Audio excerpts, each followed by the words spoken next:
Uma boa história pode ser sinónimo de uma grande notícia. Nós propomos-nos revelar aquele acontecimento que não é do domínio público, o episódio de que poucos conhecem e do qual a maioria nunca ouviu falar. Aproveitando a febre do futebol, agora que a bola já rola em mais um campeonato do mundo, o primeiro em solo africano, inauguramos este espaço com a revelação de uma história que envolve Portugal, o selecionador nacional Carlos Queiroz e o presidente da Câmara Municipal de Paredes. Imagine-se, Celso Ferreira, a quem passo agora a bola. Estamos no Complexo Desportivo de Paredes. Agradeço a disponibilidade de Celso Ferreira. O que há em comum entre a seleção portuguesa, o selecionador nacional Carlos Queiroz e o presidente da Câmara Municipal de Paredes? Bom, há uma relação comercial do meu pai, do meu falecido pai, que mobilou um apartamento do professor Carlos Queiroz em Oeiras.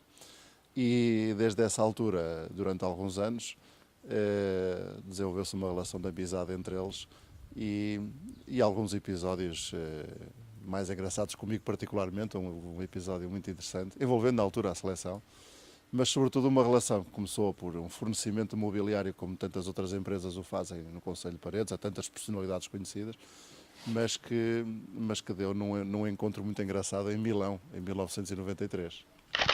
Celso Ferreira tinha então 23 anos. Portugal defrontava a Itália e precisava de ganhar para jogar no Mundial dos Estados Unidos, em 94.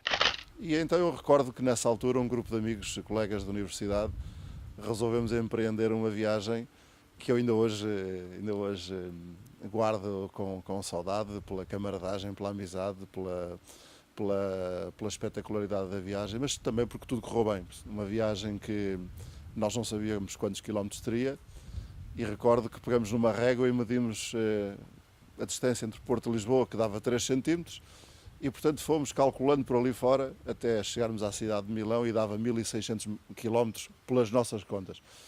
Enganamos-nos, porque a viagem, os 1600 quilómetros, de facto davam apenas para chegar ao Mónaco.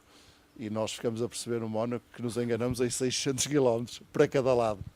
Eram 5 os companheiros e viajaram como sardinha em lata num Volkswagen Polo. Portugal perdeu, mas a aventura continuou para lá do jogo.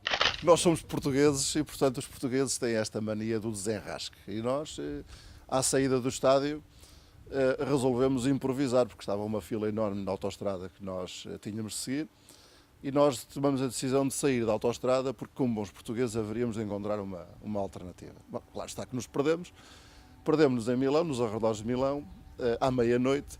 Não sabíamos o que fazer à nossa vida, não tínhamos GPS, não havia telemóveis e, portanto, a solução seria sempre, não havia ninguém na rua, e a solução seria sempre esperar que o dia nascesse para perguntar para que lado irmos.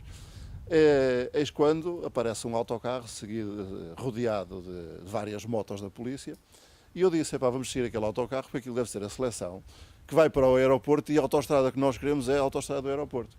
Bom, de facto era a seleção, só que a seleção não ia para o aeroporto, ia para o hotel, onde iria deixar o Jorge Costa, que tinha tido um hematoma e que iria para o hospital, fazer exames, e o professor Carlos Queiroz, nessa noite, ficou em Milão para negociar com o Inter de Milão, negociações que depois não chegaram a bom porto. Foi pior a emenda que o soneto. Os 5 aventureiros acabaram no hotel da seleção, mas o melhor ainda estava para vir.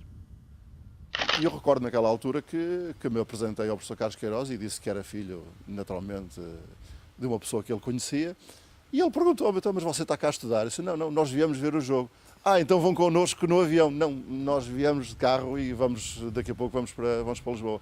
Ele ficou muito preocupado e disse, vocês vieram neste carro. Vocês vieram, e ainda por cima éramos todos mais ou menos da minha estatura, embora mais magro, naturalmente, mas todos muito altos e, portanto, era um carro muito pouco apropriado para uma viagem dessa natureza.